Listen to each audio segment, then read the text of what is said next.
पिछले चैप्टर में हमने देखा वीर अपनी चोटों के कारण बेहोश हो जाता है। अब वीर की आंखें खुलती है, तब उसकी नजर सीधे छत पर जाकर पड़ती है।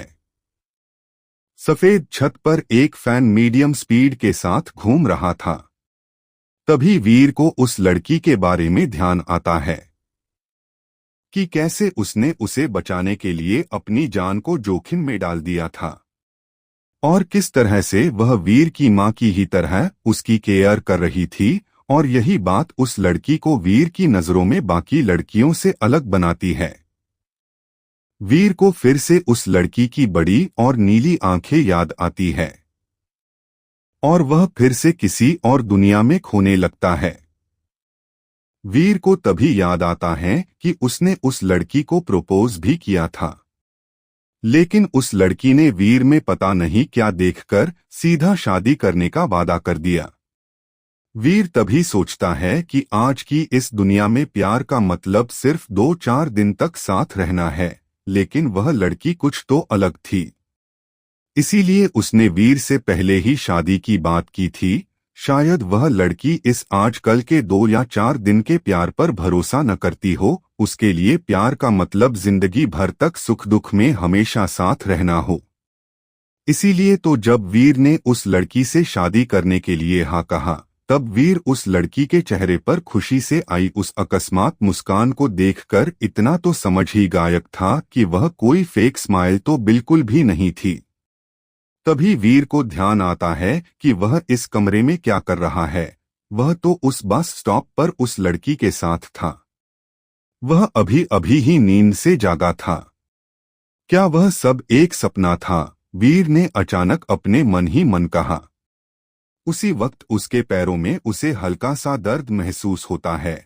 जब वह अपने पैसों की तरफ देखता है तो पता है कि उसका सीधा पैर प्लास्टर में जकड़ा हुआ हवा में लटका हुआ था, और वीर देखता है कि उसके पास में ही उसका दोस्त अनुराग बैठा हुआ था और उसके हाथ में एक ब्लैक मार्कर था, जिसकी मदद से वह वीर के पैर पर लगे हुए प्लास्टर पर कुछ तो लिख रहा था या कुछ ड्राइंग कर रहा था। वीर को पता था कि अनुराग की ड्राइंग बिल्कुल अच्छी नहीं है और वह उसके प्लास्टर को खराब कर देगा। तभी वीर को ध्यान आता है कि वह ये सब क्या सोच रहा है, और अगले ही पल वीर अपने दूसरे पैर से अनुराग को एक लात मारता है। वीर का पैर लगते ही अनुराग के मुंह से चीख निकल जाती है। अनुराग वीर को दर्द में कराहते हुए ही डांटते हुए कहता है, आहसी, अबे क्या कर रहा है? पागल हो गया है क्या? दर्द हो रहा है? वैसे तू ये मार कर लेकर मेरे पैरों पर क्या कर रहा है? वीर अनुराग की बात सुनकर उसे जवाब देते हुए कहता है। वीर का सवाल सुनकर अनुराग हकलाते हुए वीर से कहता है, वह वीर वो क्या है न? मैं यहाँ पर बैठे बैठे बोर हो रहा था और ये मारकर मुझे यह पड़ा हुआ दिखा। अब तू तो जनता ही है कि मेरी ड्राइंग कितनी अच्छी है, इसीलिए मेरे अंदर के कलाकार ने यह मारकर उठाया और बस फिर थोड़ी बहुत ड्राइंग कर रहा था। वीर अनुराग की बात सजनकर उससे कहता है, चल चल, सब पता है तेरे अंदर में कलाकार के बारे में। फिर वीर अपने पैर के प्लास्टर पर अनुराग की बनाई हुई ड्राइंग पर नजर डालते हैं। ड्राइंग को देखकर वीर की आंखें फटी की फटी रह जाती है। वीर उस ड्राइंग को समझने की कोशिश करते हुए अनुराग से पूछता है, ये तूने मेरे पैर पर क्या बनाया है? ये इसमें बकरी जैसा कुछ क्या कर रहा है, और ये इसमें ये जोकर क्या कर रहा है? वीर की बात सुनकर अनुराग वीर से बौखलाते हुए अचानक से ही बोल पड़ता है, अबे वो जोकर नहीं है, मैं हूं। अनुराग की बात सुनकर वीर अपनी हंसी रोकते हुए अनुराग की बनाई उस ड्राइंग की ओर गौर से देखते हुए अनुराग से बोलता है, अच्छा अच्छा, ठीक है, लेकिन तू ये इसमें कर क्या रहा है? इस पर अनुराग अपना सर गर्व से ऊंचा करते हुए वीर से कहता है, गौर से देखना, मैंने शेर का शिकार किया है। यह सुनकर तो वीर की आंखें फटी की फटी रह जाती है और उसका मुंह खुला का खुला ही रह जाता है। उसे समझ नहीं आ रहा था कि उसके सामने बैठा हुआ यह तुच्छ सा अनुराग नामक प्राणी आखिर करना क्या चाहता है। यह खुद को समझता क्या है। और फिर वीर अनुराग से पूछता है, ये बकरी तुझे शेर किस तरह से लगती है? इस पर अनुराग वीर से कहता है, अबे गौर से देखना डॉट, तुझे बब्बर शेर दिखाई देगा। वीर अनुराग की बात सुनकर तो जैसे पागल सा हो गया था। उसने जो अपनी हंसी अब तक छुपा कर रखी हुई थी, वह अब अनुराग की यह बात सुनकर उसे नहीं रोक पाता है और पागलों की तरह दहाड़े मार मार कर हंसते हुए कहता है, क्या कहा? बब्बर शेर? पर किधर से?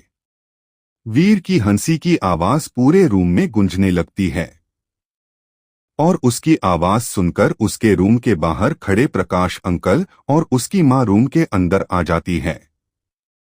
वीर को होश में देखकर वीर की मां शारदा वीर के पास बैठते हुए कहती है, बेटा तुझे होश आया गया।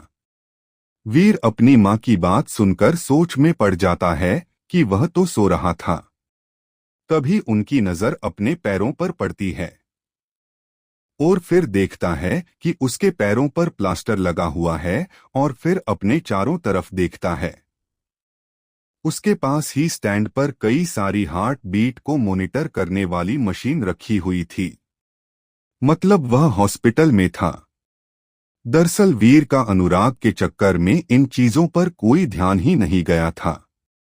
मतलब वो सब भी सच था। वीर उस लड़की एयर उसके बीच हुई बातों के बारे में याद करते हुए मन ही मन सोचता है।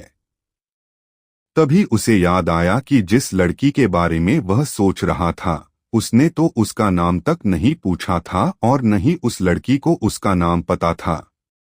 वह उस लड़की को उस रात देखकर उसका नाम पूछना ही भूल गया था।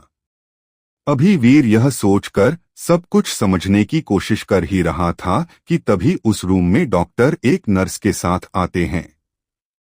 कुछ देर तक वीर को चेक करने के बाद वह वीर की मां से कहते हैं, चिंता करने की कोई बात नहीं है, वीर कुछ समय में ठीक हो जाएगा। इस पर वीर की मां चिंता करते हुए डॉक्टर से पूछती है, कोई दिक्कत की बात तक नहीं है ना? मेरा बेटा ठीक तो हो जाएगा ना?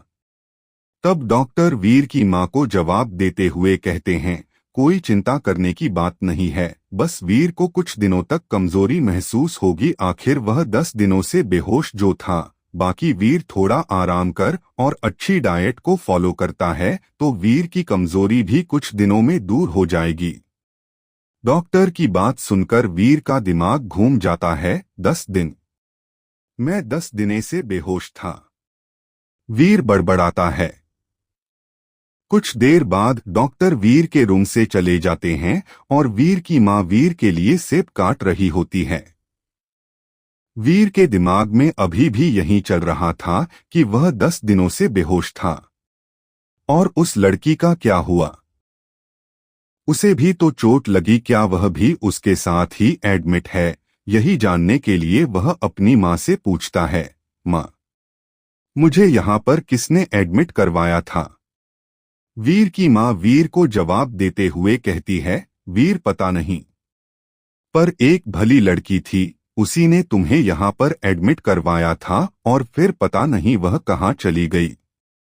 वीर अपनी मां के बात सुनकर सोच में पड़ जाता है कि आखिर वह लड़की कहाँ गई होगी। तभी वीर अपनी मां से पूछता है, मां क्या उस लड़की ने अपने नाम बताया था? इस पर वीर की मां जवाब देते हुए होती है, नहीं बेटा, नाम तो नहीं बताया था, पता नहीं वह कौन सी भली लड़की थी। और तू क्या सवाल पर सवाल किए जा रहा है? तूने सुना नहीं डॉक्टर ने क्या कहा है? कमजोर हो गया है तू डॉट, बहुत ज्यादा। और इतना कहकर वीर की मां वीर की मुंह में जबरदस्ती एक सेब का पीस ठूस देती है। वीर भी अपनी मां के आगे कुछ नहीं कर पाता है। थोड़ी देर बाद प्रकाश अंकल कहते हैं, बहन जी मुझे ना वीर से कुछ अकेले में बात करनी थी। तो क्या आप थोड़ी देर के लिए हमें अकेला छोड़ सकती है? प्रकाश अंकल की बात सुनकर वीर की मां कहती है, हाँ भाई साहब, क्यों नहीं। और इतना कहकर वीर की मां अनुराग के साथ वहां चली जाती है। वीर की मां और अनुराग के बाहर जाते ही प्रकाश अंकल वीर पर बरसते हुए कहते हैं, तुम्हें किसी की समझ है या नहीं? क्यों इतने लापरवाह हो तुम? अभी अगर तुम्हें कुछ हो जाता तो, और अब देखो अपने पैर तुड़वा कर बैठे हैं, पता नहीं कहाँ गए थे। इस पर वीर कहता है, अरे अंकल वह कुछ नहीं, मैं बस में स्कूल से वापस घर आ रहा था कि एक ट्रक से मेरा एक्सीडेंट हो गया था। इस पर प्रकाश अंकल वीर को डांटते हुए कहते हैं, कोई बच्चे तो हो नहीं तुम जो किसी भी गाड़ी से तुम्हारा एक्सीडेंट हो जाए, जरूर कोई और ही बात होगी। प्रकाश अंकल की बात सुनकर वीर को ऐसा लग कि जैसे किसी ने उसकी चोरी पकड़ ली हो, और वह हकलाते हुए प्रकाश अंकल से कहता है,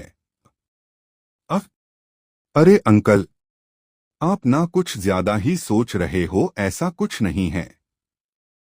फिर प्रकाश अंकल खुद को शांत करते हुए वीर से कहते हैं, चलो यह सब छोड़ो, तुम मुझे यह बताओ कि तुम्हारा सिटी इंटरनेशनल कॉलेज में एडमिशन लेने का अब क्या प्लान है?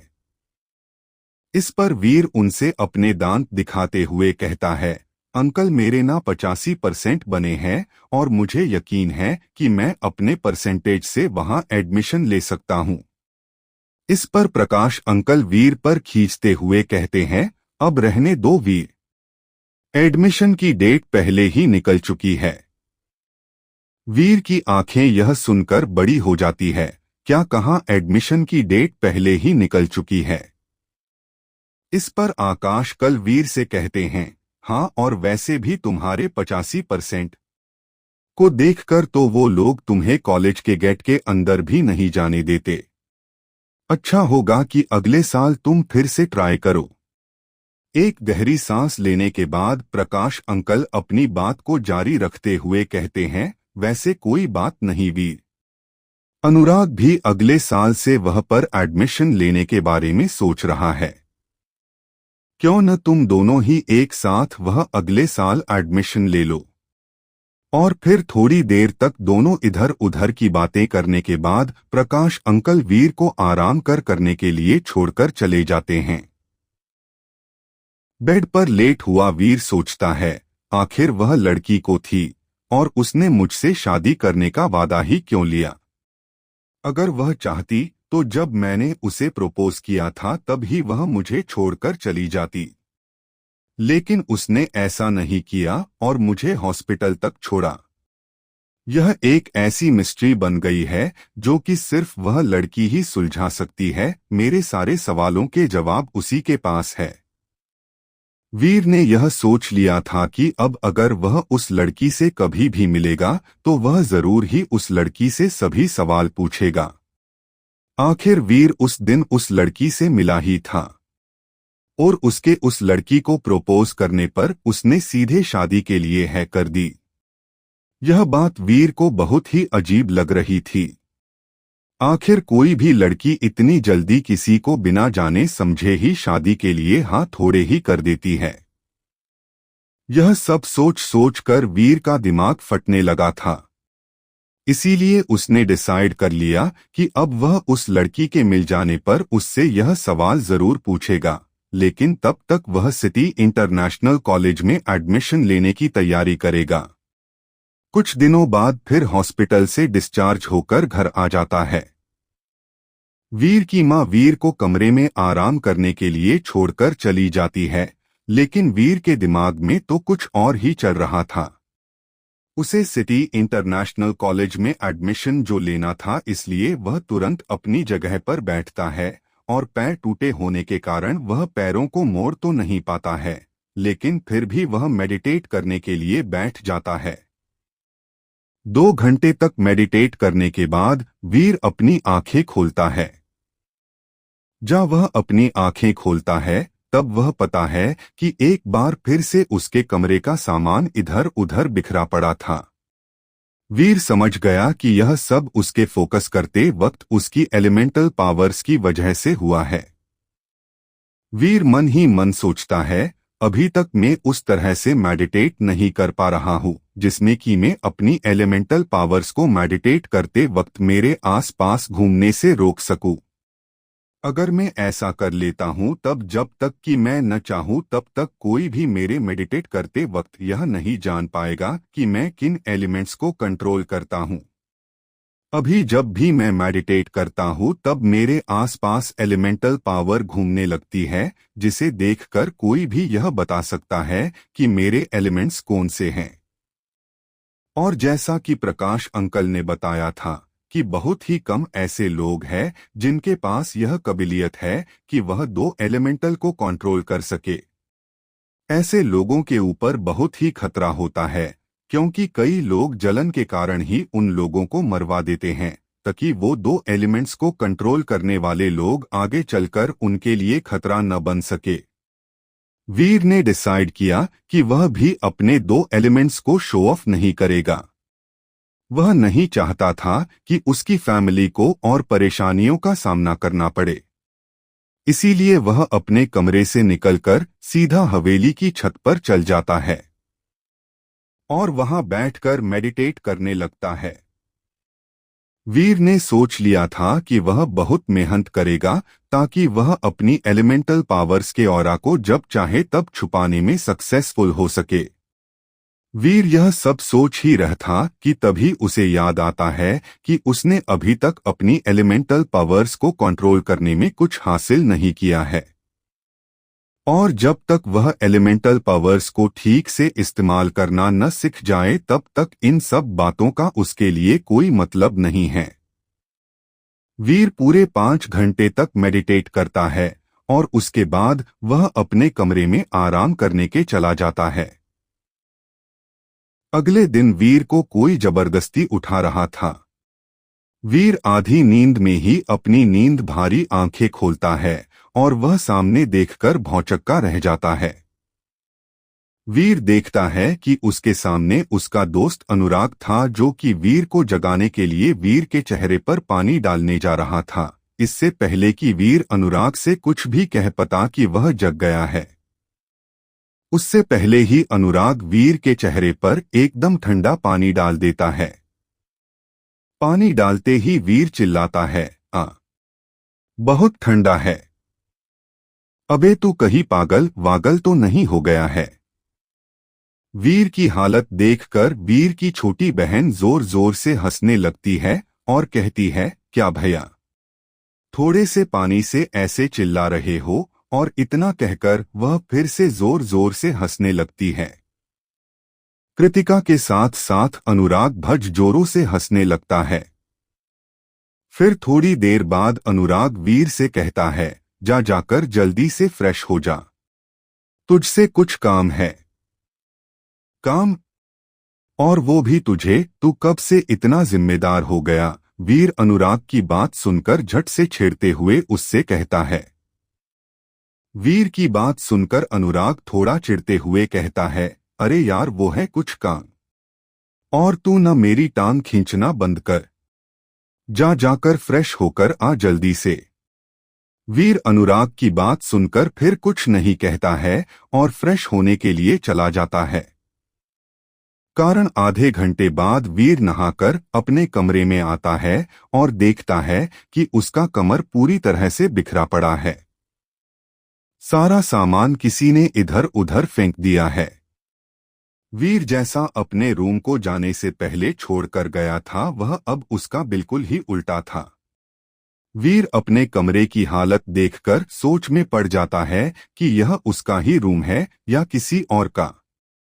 फिर वीर अपनी नजर आस पास दौड़ाता है और कहता है, लग तो मेरे ही रूम जैसा है। अभी वीर यह सोच ही रहा था कि यह सब उसके सामने क्या हो रहा था, कि ये उसके रूम को क्या हुआ है, कि तभी वह अपने कमरे के दूसरी तरफ से कुछ आवाजें सुनता है। वीर जब अपनी गर्दन उस तरफ घूमता है तब वह देखता है कि कृतिका और अनुराग पिल्लो फाइट कर रहे थे और उनके चक्कर में वीर के रूम का सारा सामान इधर उधर बिखर गया था। वीर सोचता है माना कि कृतिका अभी बच्ची है, लेकिन ये अनुराग तो बड़ा हो गया है ना, फिर ये ऐसे बच्चों की तरह कयस बिहेव कर रहा है। पता नहीं ये अनुराग कब बाद होगा, कब जाएगा इसका बचपना। दरअसल अनुराग वैसे तो वीर के जितना ही बड़ा हो गया था, लेकिन उसके अंदर का बचपना अभी तक नहीं गया था। और जब भी वह वीर के घर पर आता था तब वीर की छोटी बहन, जो कि अभी 11 साल की ही थी, उसके साथ बच्चों की तरह ही खेल करता था। के बार तो इन दोनों के चक्कर में ही वीर को अपनी माँ से डांट कहानी पड़ती थी। वीर सोचता था कि अनुराग को कृतिका को एक बड़े भाई की तरह यह सब करने से रोकना चाहिए, लेकिन वह खुद ही उसका साथ दे रहा है। वीर इतना सोचकर उन्हें रोकने के लिए आगे बढ़ता है, लेकिन अभी उसने उन दोनों को रोकने के लिए अपना एक कदम आगे बढ़ाया ही था कि तभी एक पिल्लो सीधा वीर के चेहरे पर आकर पड़ता है और वीर गिरते गिरते बचता है। यह देखकर वीर को गुस्सा आने लगता है और वह उनकी तरह फिर से बढ़ने लगता है, लेकिन फिर कुछ कदम बढ़ाते ही इस बार उसकी तरह एक बुक आती है। वीर किसी तरह से उससे बचता है, लेकिन तभी एक और पिल्लो उसके चेहरे पर आकर लगता है और वह धड़ाम से नीचे गिर जाता है। वीर का चेहरा गुस्से में लाल हो जाता है। वीर तुरंत उठता है और वह जोर से चिल्लाता है, बस करो तुम दोनों, बहुत हो गया। वीर की आवाज सुनकर अनुराग वहीं पर रुक जाता है, लेकिन वीर की बहन कृतिका अपने हाथ में पकड़ा पिलो उल्टा वीर के ऊपर ही दे मारती है और वीर से चिल्लाते हुए कहती है, क्या भैया, अभी तो हमने खेलना शुरू ही किया था और हर बार की तरह रोकने के लिए आ गए। तब इस पर वीर कहता है, जरा अपने आसपास देखो, मेरे कमरे की क्या हालत बना दी तुम दोनों ने, और अब मैं मां को क्या जवाब दूंगा। इस पर कृतिका वीर से एक शैतानी मुस्कान के साथ कहती है, भैया हमने कहा इस रूम की ऐसी हालत की है। तब वीर कंफ्यूजन में अपनी आंखें सिकोड़ते हुए कृतिका से पूछता है, फिर किसने की है। इस पर कृतिका अपने चेहरे पर एक शैतानी मुस्कान के साथ ही जवाब देती है, आपने। और किसने। वीर यह सुनकर तो भौंचक्का रह जाता है, क्या कहा मैंने, कब, कैसे। तक कृतिका वीर को इमोशन करते हुए कहती है, भैया आप अपनी छोटी बहन को बचाने के लिए इतना नहीं कर सकते। वीर भी अपनी छोटी बहन की मासूम सी आंखें देखकर पिघल जाता है और थोड़ा इमोशन हो जाता है, लेकिन तभी वीर को याद आता है कि यह कृतिका की पुरानी आदत है वीर को मक्खन लगाने की, इसीलिए वह तुरंत ही अपना सर नमे हिलाते हुए कहता है, नहीं, इस बार तो पक्का तुम्हें पनिशमेंट मिलेगी। कृतिका अपनी चल को फैल होता देख वीर को डराते हुए कहती है, भैया अगर मां ने मुझे कुछ भी कहा तो आप तो गए। वीर भी इस बार अपनी बहन की आंखों के एक्सप्रेशन देखकर और उसकी बात सुनकर थोड़ा सा डर गया था और वह थोड़ा हकलाते हुए पूछता है, क्या कर लोगी तुम। मैं आपके सारे राज मां को बता दूंगी, कृतिका वीर को ब्लैकमेल करते हुए कहती हैं। वीर भी थोड़ा सा हकलाते हुए पूछता है, कौन से राज। इस पर कृतिका वीर से कहती है, राज आपके हैं, आपको पता होना चाहिए। इस पर वीर कृतिका से कहता है, मैं इस बार तुम्हारी बातों में नहीं आने वाला। कृतिका अपना यह पैतरा भी फैल होता देख वीर को जवाब देते हुए कहती है, वैसे भैया आपकी बातों पर विश्वास कौन करेगा, मां तो बिल्कुल भी नहीं। वीर भी कृतजग की बात सुनकर सोच में पड़ जाता है, लेकिन तभी वह अपना सिर नामे हिलाते हुए कहता है, तुम इस बार नहीं बच सकती, इतनी शरारत ठीक नहीं है। लेकिन वीर कुछ कर पाता उससे पहले कृतिका वीर के रूम से चिल्लाते हुए भागती है। माँ देखो भैया ने अपने रूम की क्या हालत कर दी है। वीर यह देखकर वहीं पर भौचक्का सा खड़ा रह जाता है और पास ही अनुराग जमीन पर पड़ा हुआ हंस हंसकर लोटपोट हो जाता है और वीर से दहाड़े मार मार कर हंसते हुए कहत है, वीर तू कुछ भी क्यों न कर ले लेकिन तू कभी भी छोटी से नहीं जीत सकता। भले ही वह हम दोनों से छोटी है लेकिन दिमाग में तुझसे हमेशा बड़ी ही रहेगी। और इतना कहकर वह फिर से दहाड़े मार मार कर हंसने लगता है। और कुछ देर बाद जैसा कि होना ही था, अपनी छोटी बहन कृतिका के आगे वीर की बिल्कुल नहीं चलती है और वीर की मां ने वीर को ही उसके रूम की ऐसी हालत का जिम्मेदार समझा और वीर को पनिशमेंट के तौर पर सुबह का खाना नहीं दिया गया। करीब आधे घंटे बाद वीर अपने बेड पर पड़ा हुआ था। वीर का दोस्त अनुराग भी पास की ही कुर्सी पर बैठा हुआ वीर को चिढ़ा रहा था। तभी वीर के कमरे का दरवाजा खुलता है और वीर और अनुराग की नाक में एक अच्छी सी खाने की खुशबू आती है। जब वो दोनों दरवाजे की तरफ देखते हैं तब उन्हें कृतिका अपने चेहरे पर शैतानी मुस्कुराहट के साथ खड़ी हुई दिखाई देती है, जिसके हाथ में उसने एक प्लेट ले रखी थी जिसके अंदर पिज्जा रखा हुआ था। कृतिका वीर के रूम के अंदर आती है और वीर के पास ही आकर बैठ जाती है। वीर कृतिका को देखकर उससे पूछता है, तू यहाँ क्या कर रही है? वीर का सवाल सुनकर कृतिका वीर को जवाब देते हुए कहती है, मैं पिज्जा खा रही हूँ। वीर के मुंह में कृतिका के हाथ में रखा पिज्जा देखकर पानी आने लगता है। कृतिका भी वीर को पिज्जा दिखा दिखाकर खाने लगती है। वीर भी इस तरह के टॉर्चर से बचने के लिए अपना मुंह दूसरी तरफ कर लेता है, लेकिन तभी कृतिका वीर के मुंह के आगे पिज्जा का एक पीस आगे कर देती है। वीर यह देखकर कंफ्यूज हो जाता है और इसीलिए वह कृतिका से पूछता है, यह क्या कर रही हो तुम? इस पर कृतिका वीर को जवाब देते हुए कहती है, भैया यह लो डॉन, आप भी थोड़ा खा लो, मैं आपको ऐसे नहीं देख सकती। वीर कृतिका से पूछता है, मतलब? इस पर कृतिका वीर को जवाब देते हुए कहती हैं, भैया अगली बार जब मैं गलती करूंगी तब भी तो आपको ही पनिशमेंट मिलेगी ना। और इतना कहकर कृतिका फिर से मंद मंद मुस्कुराने लगती है। वीर कृतिका के बाद सुनकर चिढ़ते हुए थोड़ा गुस्से के साथ उससे कहता है, तुम।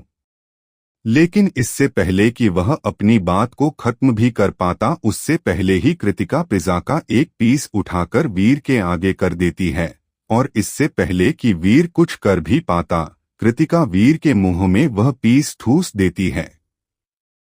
वीर यह देखकर भौंचक्का रह जाता है। वीर जानता था कि उसकी छोटी बहन कृतिका उससे बहुत प्यार करती है। बस कृतिका को उसे परेशान करने में बड़ा मजा आता था, इसीलिए वह वीर को परेशान करने का कोई भी मौका नहीं छोड़ती थी और आज भी वह वीर के लिए ही पिज्जा लेकर आई थी, लेकिन उससे पहले वह वीर को थोड़ा चिढ़ाना चाहती थी। वीर अपनी बहन की मासूमियत को देखकर पिघल जाता है और कृतिका को गले से लगा लेता है, फिर दोनों साथ में ही पिज्जा खाते हैं। पिज्जा खत्म करने के बाद कृतिका वहां से चली जाती है। कृतिका के जाने के बाद अनुराग वीर के पास आता है और कहता है, तेरा खाना पीना हो गया हो तो अब वह काम कर ले जिसके लिए डैड ने मुझको यहाँ पर भेजा है। हाँ क्यों नहीं, वीर कहता है। इस पर अनुराग वीर से कहता है, डैड ने कहा है कि तुमने जो उन्हें पैसों की प्रॉब्लम बताई थी वह उन्होंने सॉल्व कर दी है। उन्होंने इधर उधर से करके 6 करोड़ रुपए जमा कर लिए हैं। उन्होंने कहा है कि अभी तुम म्यूटेंट जोन में नहीं जा पाओगे, इसलिए तुम्हारे लिए उन्होंने पैसे का इंतजाम कर दिया है। वीर यह सुनकर तो शॉक्ड रह जाता है। वह भी जानता था कि प्रकाश अंकल उसकी फैमिली के लिए कुछ करना चाहते हैं ताकि वह उसके पिता कार्तिक के एहसानों को उतार सकें, लेकिन वह नहीं जानता था कि वह इतना कुछ कर देंगे। इससे वीर की प्रॉब्लम तो सॉल्व हो जाएगी, लेकिन वीर यह भी जानता था कि प्रकाश अंकल के लिए भी यह बहुत बड़ी रकम है और वह उनके ऊपर इसका बोझ नहीं डालना चाहता था। इसीलिए उसने अब सोच लिया था कि वह और भी ज्यादा मेहनत करेगा ताकि वह म्यूटेंट जोन में जा सके। इसके बाद वीर अनुराग से कहता है कि वह उसके डैड यानी प्रकाश अंकल को थैंक यू बोल दे और यह भी कह दे कि वह बहुत मेहनत करेगा ताकि म्यूटेंट जोन में जा सके। इसके बाद वीर और अनुराग से थोड़ी देर तक इधर उधर की बातें करते हैं और फिर अनुराग वह से चला जाता है। अनुराग के जाने के बाद वीर बिना समय गवाए मेडिटेट करने के लिए हवेली की छत पर चला जाता है ताकि उसे मेडिटेट करते वक्त कोई ना देखें और ना ही कोई उसे परेशान करें। इसी तरह वीर ने अपने लिए कुछ नौकरियां भी देख ली जहां पर वह जॉब कर सके। साथ वीर अब बिल्कुल भी समय को वेस्ट नहीं करता था और ना ही वह ज्यादा आराम किया करता था। वह या तो नौकरी पर काम करता रहता था या फिर घर के अंदर मेडिटेट करता रहता था या फिर वह सिटी इंटरनेशनल कॉलेज में एडमिशन लेने के लिए तैयारी करता रहता था। इसी तरह पूरा 1 साल बीत गया। वीर ने भी नौकरी करके कुछ पैसे जमा कर लिए थे और उसने जो अपनी क्लास रिपीट की थी उसमें उसने इस बार भी टॉप तो किया ही था और साथ ही उसने 97% बना लिए थे। इसी के साथ वह दिन भी जल्द ही आ गया जिस दिन सिटी इंटरनेशनल कॉलेज में एडमिशन होना था। वीर को एडमिशन टेस्ट के लिए सिलेक्ट कर लिया गया था। यहाँ तक कि अनुराग जो कि उसको बचपन का दोस्त ही था उसे भी एडमिशन टेस्ट के लिए सिलेक्ट कर लिया गया था। एडमिशन के लिए टेस्ट बस कुछ समय में होने वाला था। यह टेस्ट दूसरे शहर में होने वाला था, इसीलिए वीर और अनुराग पहले ही उस शहर में आ गए थे। एडमिशन टेस्ट देने के लिए जब वह लोग कॉलेज पहुंचे थे तब उन्होंने देखा था कि हजारों लोग वहां पर खड़े थे जो कि वहां टेस्ट देने के लिए आए हुए थे। यह सब वीर को अजीब नहीं लगा क्योंकि प्रकाश अंकल ने उसे यह पहले ही बता दिया था कि हजारों लोग इस कॉलेज में एडमिशन के लिए टेस्ट देते हैं, लेकिन कुछ 300 से 400 स्टूडेंट्स ही सिलेक्ट हो पाते हैं। वीर और अनुराग भी उन्हीं में से एक थे। इतने सारे लोगों को एक साथ टेस्ट के लिए देखकर वीर और अनुराग प्रेशर में तो आ ही गए थे, लेकिन फिर भी उन्होंने खुद को शांत करते हुए टेस्ट दिया। टेस्ट खत्म होने के बाद वीर और अनुराग दोनों के चेहरे पर काफी खुशी थी। उनके चेहरे की मुस्कान को देखकर ही पता लग रहा था कि उनका टेस्ट जरूर ही बहुत अच्छा गया होगा। टेस्ट के रिजल्ट आने में अभी 2 दिन बाकी थे, इसीलिए वह वापस अपने शहर में आ जाते हैं।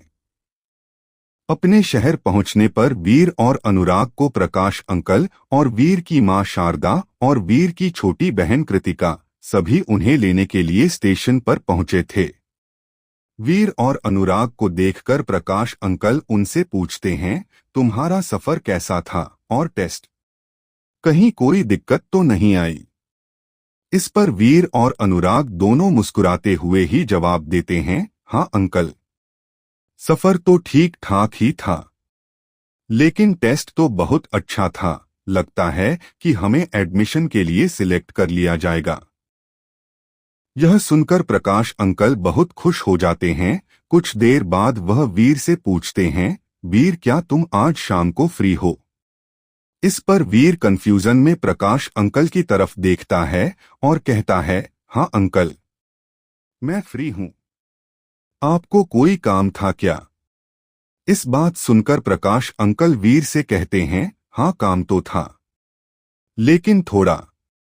प्रकाश अंकल इसके आगे कुछ बोल भी पाते इससे पहले ही वीर समझ गया कि वह क्या कहना चाहते थे। जरूर ही वह कुछ ऐसी बातें थी जो वह वीर की मां के सामने नहीं कर सकते थे, इसलिए वीर भी उन्हें ज्यादा बताने के लिए फोर्स नहीं करता है और वह शाम को उनके पास लैब आने के लिए हाँ कर देता है।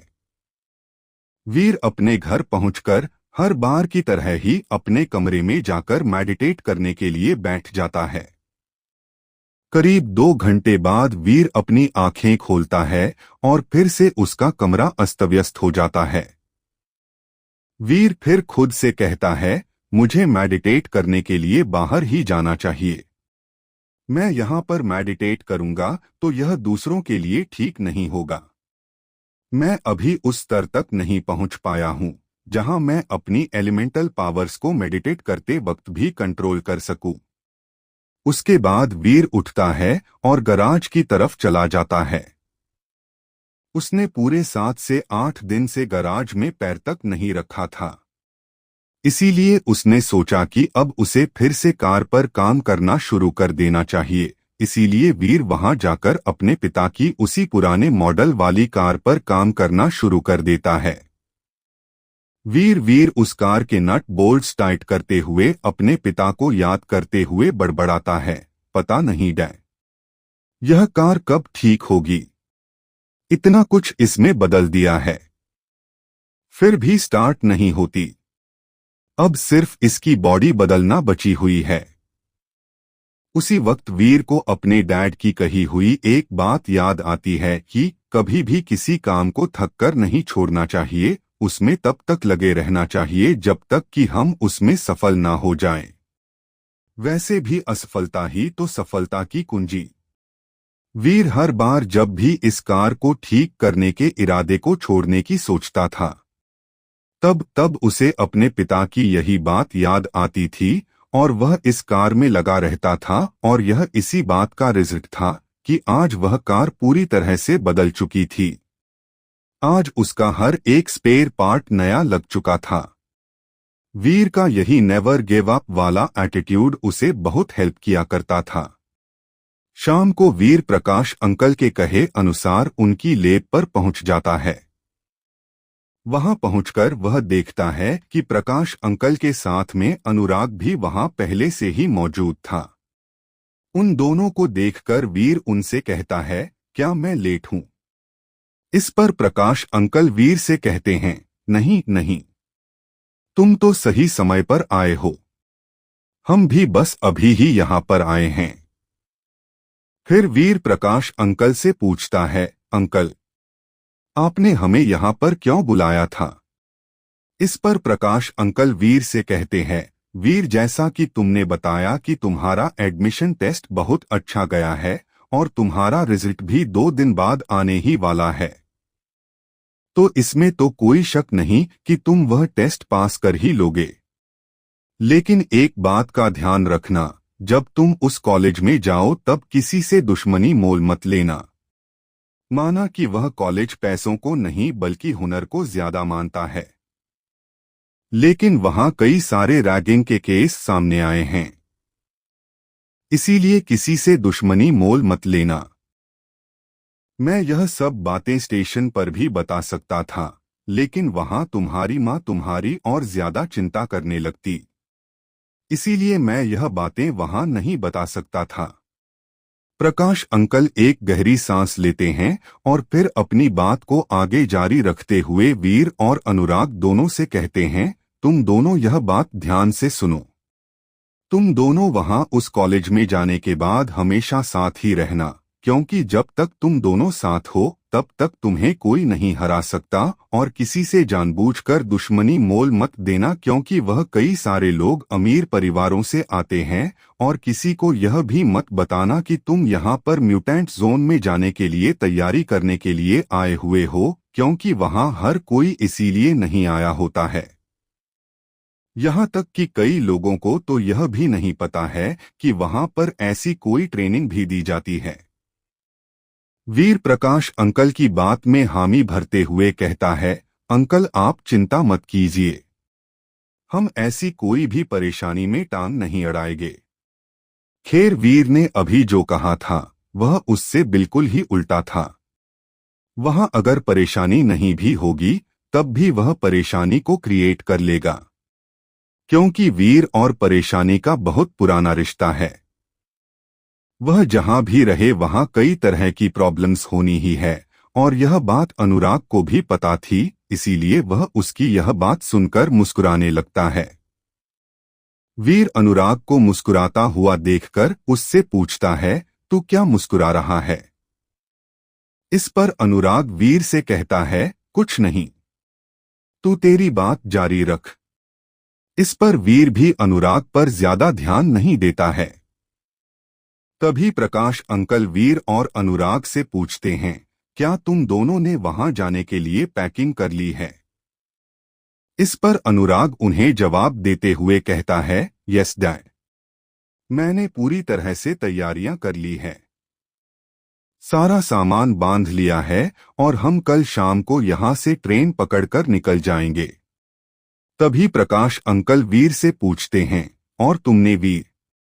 इस बार वीर हंसते हुए थोड़ा सा हकलाते हुए कहता है, वो अंकल मैं ना, बाद में पैकिंग कर लूंगा। इस पर प्रकाश अंकल भड़कते हुए वीर से कहते हैं, क्या तुम पागल हो गए हो जो तुमने अभी तक पैकिंग भी नहीं की है?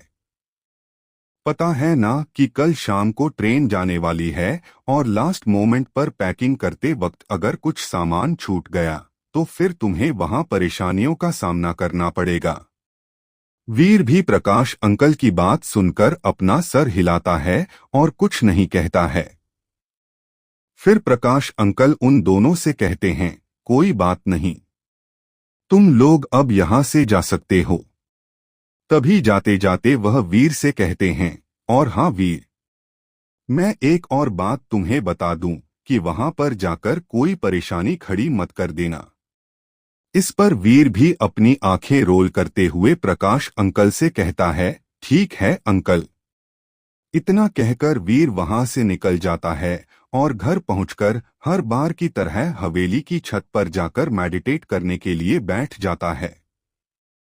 करीब 2 घंटे के बाद वीर हवेली की छत पर से उतरकर अपने कमरे में आ जाता है और प्रकाश अंकल के कहे अनुसार कल सिटी इंटरनेशनल कॉलेज जाने के लिए पैकिंग करना शुरू कर देता है।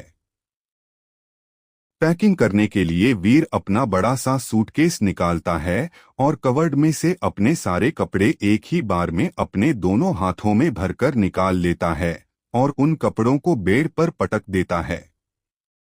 वीर अभी अपने कपड़े फोल्ड करके सूटकेस में रख ही रहा था कि तभी वीर की नजर अपने कपड़ों के बीच में ही पड़ी हुई लाल रंग की सोल पर जाती है।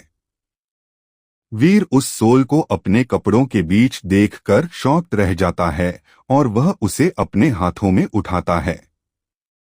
उसे याद आता है कि यह वही शॉल थी जो उस रात उस लड़की ने ओढ़ रखी थी, जो कि उस लड़की ने वीर की जान बचाने के बाद उसे दी थी और उसके बाद से ही उस लड़की को वीर ने नहीं देखा था।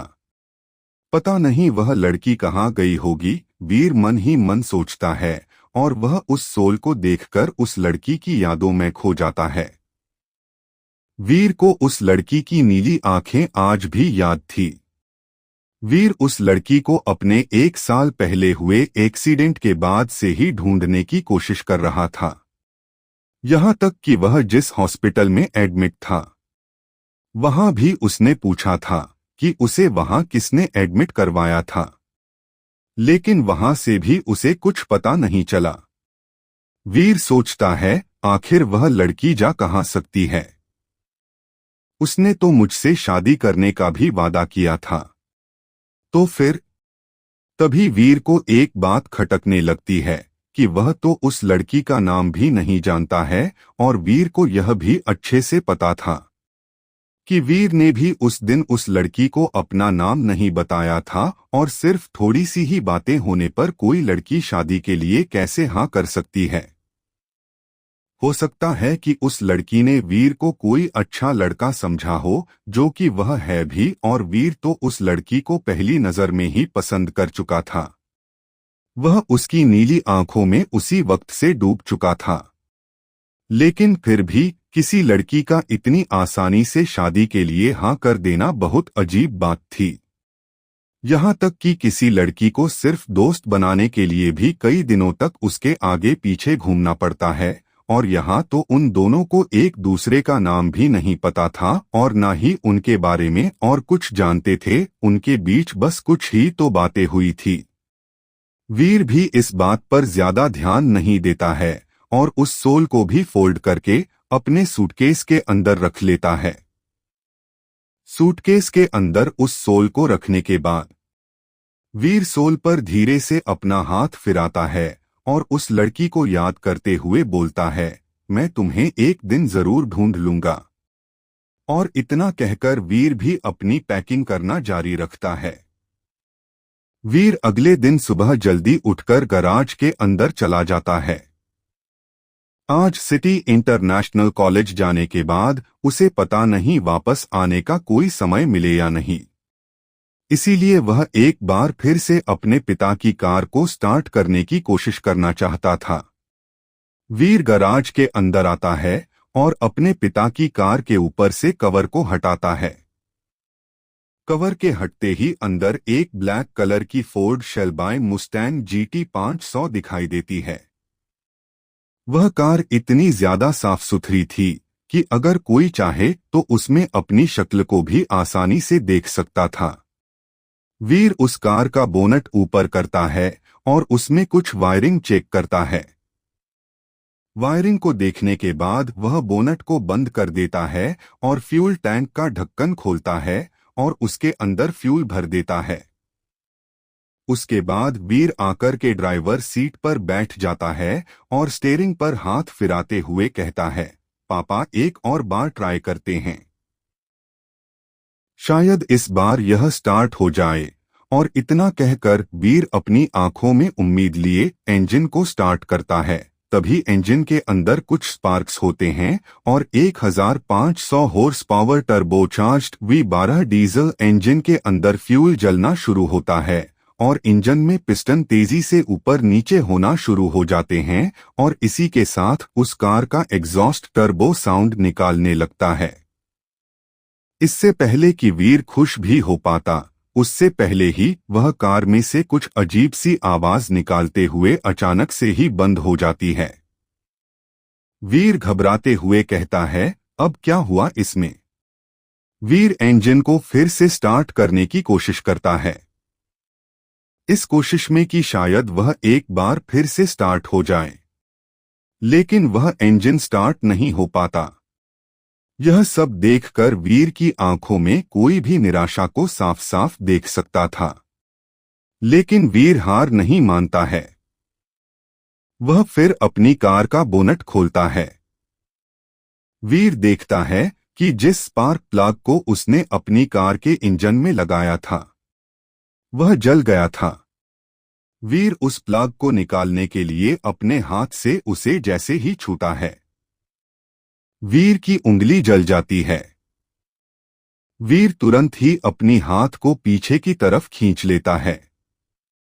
वीर अपनी उंगली पर फूंक मारते हुए सोचता है, सिर्फ इतनी सी देर में ही इंजन इतना ज्यादा गर्म कैसे हो सकता है। फिर वीर कुछ टूल्स की मदद से उस प्लग को निकालता है और एक अच्छी क्वालिटी का स्पार्क प्लग उसमें लगा देता है। वीर एक बार फिर से ड्राइवर सीट पर बैठता है और कार को स्टार्ट करने की कोशिश करता है। इस बार वीर जैसे ही इंजन स्टार्ट करता है और करंट इंजन तक पहुंचता है, इंजन एक बार फिर से टर्बो साउंड की आवाज से पूरे गैराज को भर देता है।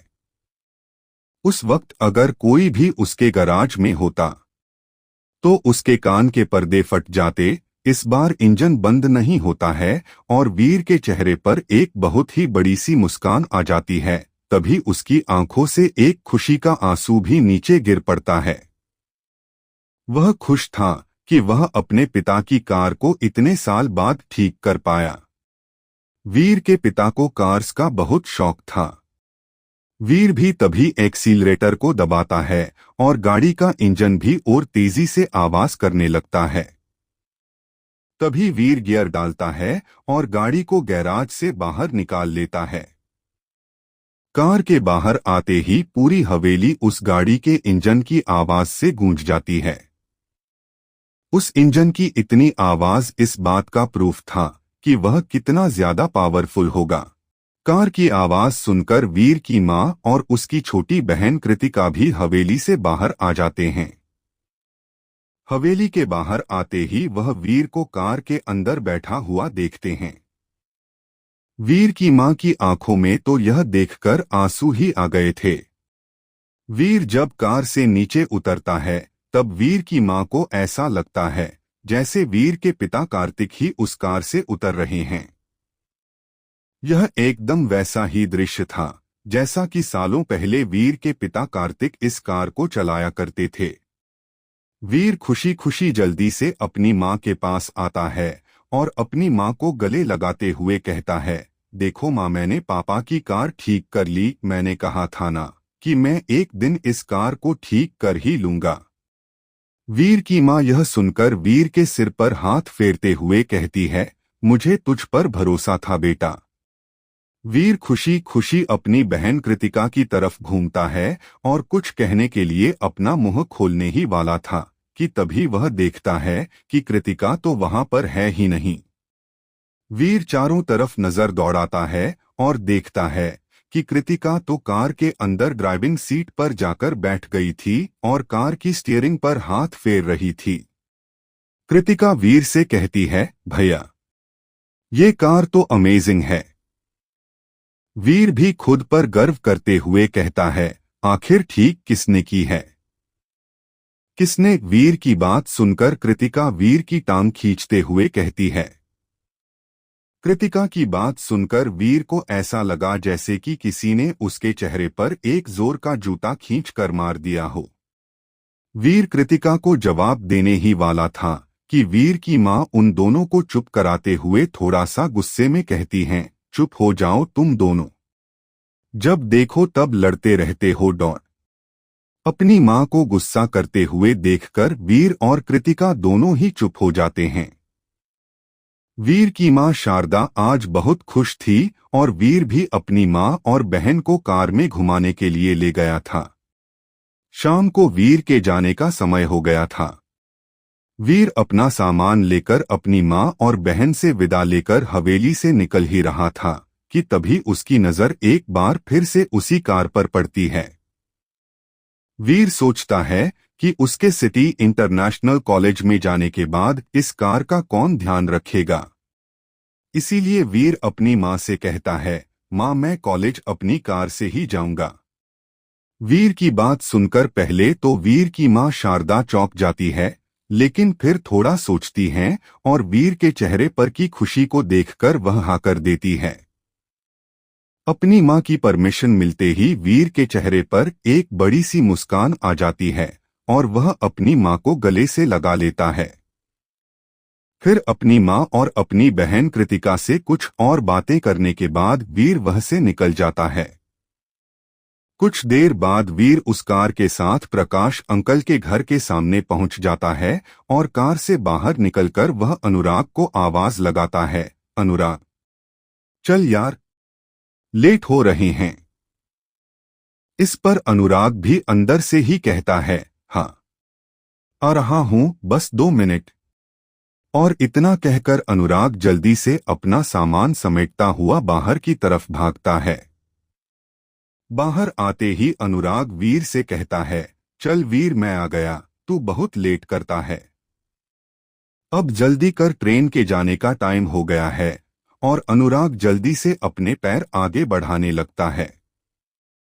लेकिन तभी वह नोटिस करता है कि वीर ने अभी तक अपना एक कदम भी आगे नहीं बढ़ाया था।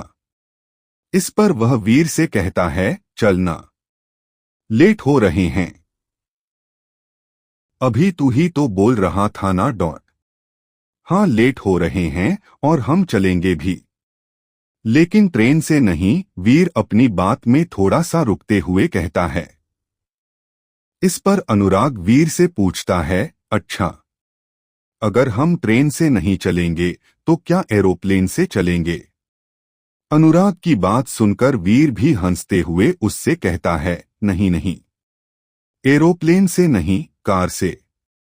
वीर की बात सुनकर अनुराग भौंचक्का रह जाता है और वह वीर से पूछता है, कार से? पर कैसे? तब वीर अपने पीछे रोड पर खड़ी हुई कार की तरफ इशारा करते हुए कहता है, वो रही।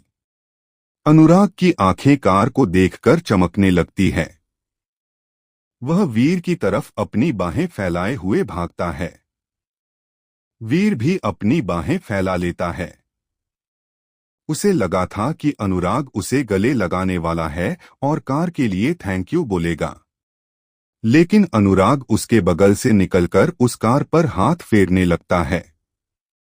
वीर ने भी इन सब की उम्मीद नहीं की थी और वह एम्बेरस्ड होकर अपने हाथ नीचे कर लेता है और पलटकर अनुराग की तरफ देखता है। अनुराग अपनी आंखों में चमक लिए हुए उस कार को आसपास से देख रहा था। कभी वह टायर के पास देखता तो कभी उसके बोनट के पास। वीर ने उसे रोकने के लिए अपने कुछ कदम आगे ही बढ़ाए थे कि तभी वीर देखता है कि अनुराग, जो कि अभी कार के बोनट के पास खड़ा था, वह अब कार के अंदर ड्राइविंग सीट पर बैठा हुआ था। वीर उसकी स्पीड देखकर हैरान रह गया था। अनुराग स्टीयरिंग पर हाथ फिरने लगता है। अनुराग तभी उस कार की चाबी को ढूंढते हुए वीर से पूछता है, अरे इस कार की कीज कहाँ है? जल्दी बता, आज गाड़ी तेरा भाई चलाएगा। वीर अनुराग की बात सुनकर अनुराग की तरफ अपने चेहरे पर अजीब से एक्सप्रेशंस के साथ देखता है और अनुराग को जवाब देते हुए कहता है, उसमें चाबी नहीं लगती गधे। इस पर अनुराग कहता है, फिर यह स्टार्ट कैसे होगी? इसे धक्का लगाना होगा क्या? अनुराग का ऐसा बेतुका सवाल सुनकर वीर अपना सर पकड़ लेता है और वीर कहता है, अबे गधे, वह स्पोर्ट्स कार है और उस कार की डिजिटल है। वीर की बात सुनकर अनुराग को कुछ समझ नहीं आता और वह वीर से पूछता है, अबे कहना क्या चाहता है? इस पर वीर उस कार की चाबी को अनुराग को दिखाते हुए कहता है, यह है कार की चाबी। तभी अनुराग थोड़ा इरिटेट होते हुए कहता है, चलना भाई, वैसे भी हम लेट हो रहे हैं। वीर भी अनुराग की बात सुनकर अपना सर हाँ में हिला देता है और कार की तरफ बढ़ जाता है। वीर कार को स्टार्ट करता है और वहां से फिर निकल जाता है।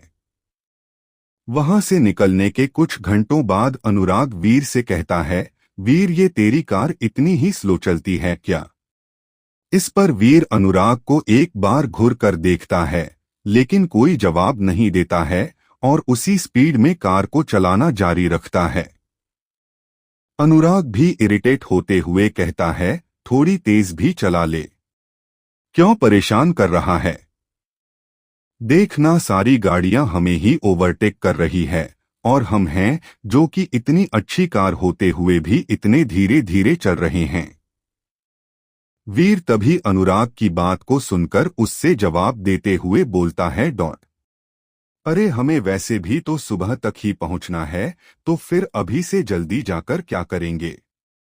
इस पर अनुराग भी वीर से कहता है, तू तेज चलाएगा या मैं अभी गाड़ी से उतर जाऊं? वीर भी अनुराग के सामने हार मानते हुए बोलता है, ठीक है, लेकिन अब स्लो करने के लिए मत बोलना। और इतना कहकर वीर एक्सीलरेटर को दबा देता है।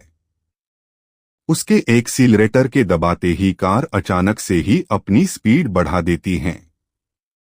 बस कुछ ही देर में अब वह बहुत ही तेज रफ्तार से सड़क पर दौड़ रही थी और बस फिर 2 घंटे बाद ही वीर 6 घंटे का रास्ता तय करके अपने नए अपार्टमेंट में पहुंच जाता है। रास्ते में अनुराग ने 2 बार उल्टी कर दी थी। उसे नहीं पता था कि वीर इतनी तेज भी कार चला सकता है। उसने तो कई बार वीर को धीरे कार चलाने के लिए भी बोला था, लेकिन वह नहीं माना। वीर अभी अपार्टमेंट के गेट के पास ही पहुंचा था कि अचानक उसकी कार थोड़े झटके लेते हुए बंद पड़ जाती है। वीर को अचानक से ही अपनी कार के फिर से खराब होने का डर सताने लगता है, इसीलिए वह तुरंत ही उसका इंजन खोलता है और देखता है कि एक बार फिर से उसका स्पार्क प्लग जल चुका था। वीर को समझ नहीं आता कि वह स्पार्क प्लग आखिर बार बार क्यों जल रहा है। वीर सोचता है कि वह इन सब बातों के बारे में बाद में सोचेगा और फिर वीर और अनुराग मिलकर धक्का लगते हुए पार्किंग में अपनी कार को खड़ा कर देते हैं और अपने अपार्टमेंट में सोने के लिए चल जाते हैं। वैसे भी वह सफर के दौरान बहुत थक गए थे। वीर की हालत तो और भी ठीक थी, लेकिन अनुराग तो जैसे 80 साल के बूढ़े की तरह बिहेव करने लगा था। यह सब वीर के कार को तेज चलाने की वजह से ही हो रहा था। अनुराग अपने रूम में जाता है और जाकर सो जाता है, लेकिन वीर अपनी आदत के अनुसार मेडिटेट करने के लिए अपार्टमेंट की छत पर चला जाता है। वीर वहां जाकर आराम से मेडिटेट करने के लिए बैठ जाता है और अपने समय अनुसार 2 घंटे के बाद भी उठकर अपने कमरे में सोने के लिए चला जाता है। अगले दिन वीर की आंखें किसी की आवाज सुनकर खुलती है। अब उठ भी जा, क्या कुंभकर्ण की तरह सोया हुआ है? वीर ने अपनी आंखें खोलकर देखता है कि उसके सामने अनुराग खड़ा है, जो कि उसे उठाने की कोशिश कर रहा है। अनुराग को देखकर वीर उससे आलस में कहता है, सोने देना यार, क्या परेशानी है? और इतना कहकर वीर अपने चेहरे पर रजाई डालता है और फिर सो जाता है। वीर को इस तरह से सोता देख अनुराग भी हार मान लेता है और नहाने के लिए चला जाता है। 1 घंटे बाद अनुराग फिर वीर के पास आता है और उसे जगाते हुए कहता है, अरे वीर, उठना यार, क्या कर रहा है? कब तक सोता रहेगा? सिर्फ 20 मिनट बचे हैं कॉलेज जाने के लिए, क्या आज भी लेट होना है? अनुराग की बात सुनकर भी वीर के कान पर जू तक नहीं रेंगती है। अनुराग भी इरिटेट होते हुए वीर को जोर से एक लात मारता है, जिससे वीर सीधा बेड से नीचे गिर जाता है। बेड से नीचे गिरते ही दर्द के कारण अचानक से वीर जोरों से चीखता है, आउच! अबे गधे, क्या कर रहा है? कमर तोड़ेगा क्या मेरी? इस पर अनुराग वीर से कहता है, उठ जा डॉट, सिर्फ 20 मिनट बचे हैं, कॉलेज के लिए लेट हो जाएंगे। और इतना कहकर अनुराग वहां से बाहर निकल जाता है। वीर भी अनुराग की बात सुनकर उठकर बैठ जाता है और घड़ी की तरफ देखता है। घड़ी की तरफ देखते ही वीर को ध्यान आता है कि वह लेट हो रहा है और वह तुरंत भागता हुआ नहाने के लिए चला जाता है। अनुराग ने भी अभी तक नाश्ता तैयार कर लिया था। अभी उसे वीर के कमरे से आए हुए सिर्फ 7 मिनट ही हुए थे कि तभी वह देखता है कि वीर पहले ही तैयार होकर बाहर आ रहा था और वह अनुराग से पूछता है, हाँ भाई, जल्दी से नाश्ता दे दे डॉट, लेट हो रहे हैं। अनुराग की आंखें तो वैसे ही फटी की फटी रह गई थी। आखिर उसने आज तक किसी भी इंसान को इस तरह से इतनी जल्दी तैयार होकर आते हुए नहीं देखा था और उसका मुंह भी खुला का खुला रह गया था, जैसे वीर की बहन कृतिका का हर बार अपने भाई को इस तरह से तैयार होते हुए देखकर खुल जाता था। तभी अनुराग भी अपनी गर्दन को थोड़ा सा हिलाता है और वीर पर से ध्यान हटाते हुए उसे जल्दी से उसे नाश्ता दे देता है। नाश्ता करने के बाद दोनों सिटी इंटरनेशनल कॉलेज जाने के लिए अपना बैग उठाते हैं और जल्दी से अपने अपार्टमेंट से निकल जाते हैं। अपार्टमेंट से निकलकर अनुराग टैक्सी रुकवाने के लिए चला जाता है। अभी वह किसी टैक्सी को रुकवाने के लिए इधर-उधर रास्ते पर देख ही रहा था कि तभी उसे वीर अपनी कार में उसकी तरफ आता हुआ दिखाई देता है। वीर अनुराग के सामने आकर कार को रोक देता है और उससे कहता है, चल जल्दी से बैठ जा, लेट हो रहे हैं। वीर की बात सुनकर अनुराग उससे पूछता है, यह कार तो खराब हो गई थी ना? हाँ, हो तो गई थी, उसका स्पार्क प्लग जल गया था, पता नहीं क्यों बार बार जल रहा है। अभी मैंने उसको चेंज कर दिया है, लेकिन अब कोई टेंशन की बात नहीं है।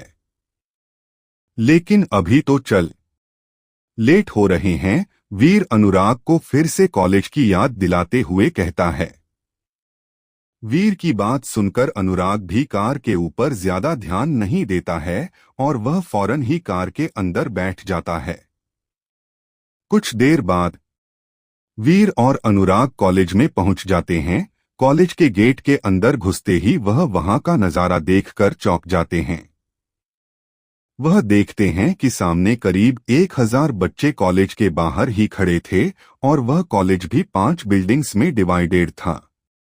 कॉलेज की लक्सुरियस और स्टाइलिश बिल्डिंग की सुंदरता को देखकर वीर की आंखें चमक उठती है। उन दोनों ने यह कभी नहीं सोचा था कि सिटी इंटरनेशनल कॉलेज इतना बड़ा और सुंदर होगा। उसे तो वह कोई नॉर्मल कॉलेज जैसा ही इमेजिन कर रहे थे। फिर भी उन्होंने सोचा कि यह कोई बड़ी बात नहीं है। आखिर यह कॉलेज पूरे देश में टॉप कॉलेजेस में से एक है। वीर कॉलेज की पार्किंग में अपनी कार खड़ी कर देता है और वह वहां से निकल कर जा ही रहा था कि तभी कोई अमीर बाप की बिगड़ी औलाद पीछे से वीर पर चिल्लाते हुए कहता है, अबे ओ, यह मेरी कार के पार्किंग करने की जगह है, अपनी खटारा को हटा यहां से। वीर को है यह सुनकर गुस्सा तो आता है, लेकिन तब वह प्रकाश अंकल की बात को याद करता है कि वह वहां कोई परेशानी खड़ी ना करे। यह सोचकर वीर अपनी कार को वहां से हटा लेता है और दूसरी जगह पार्क कर देता है। दूसरी जगह पार्क करके वह जैसे ही पलटकर जा रहा था कि तभी एक बार फिर किसी की आवाज उसके पीछे से आती है और वह कहता है, यह मेरी कार को पार्क करने की जगह है, अपनी गाड़ी को कहीं और ले जाकर पार्क कर। वीर इस बार भी उन्हें कुछ नहीं कहता है, लेकिन जब वह तीसरी बार भी अपनी कार को पार्क करने के लिए जाता है तब भी कोई उसे रोक देता है। इस बार देखता है कि पहली और दूसरी बार जिन लड़कों ने उसकी कार को पार्क करने से रोक था वह सभी लड़के आंखों ही आंखों में कुछ बात कर रहे थे। वीर को यह समझते देर नहीं लगी कि यह सब मिले हुए हैं और यह सब उससे जानबूझकर उससे पंगा लेना चाहते हैं। वीर उनकी पूरी प्लानिंग को समझ रहा था, इसीलिए वह उनसे किसी भी तरह की मुसीबत मोल ना लेते हुए अपनी कार को फिर दूसरी जगह पर खड़ा कर देता है। लेकिन इस बार उसके जाते ही एक लड़का अचानक से ही वीर की कार के बोनट पर जोर से हाथ मारते हुए कहता है, अबे यह खटारा किसकी है? हटाओ इसको जल्दी यहां से डॉट, मेरी कार खड़ी करूंगा मैं यहां। वीर को उस लड़के की हरकत देखकर गुस्सा तो बहुत आता है, लेकिन वह फिर खुद पर कंट्रोल करता है और अपने कार को हटाकर कहीं और खड़ा कर देता है।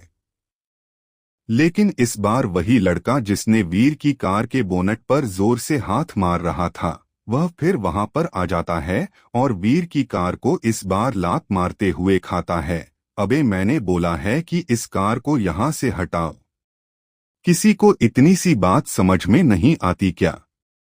वह लड़का देखने में थोड़ा बॉडी बिल्डर जैसा ही था, जिसकी हाइट 6 फीट थी। वीर तभी कार में से निकलता है और उसके सामने खड़ा हो जाता है। वीर को अपने सामने इस तरह से खड़ा देखकर वह कहता है, तुझे सुनाई नहीं देता क्या?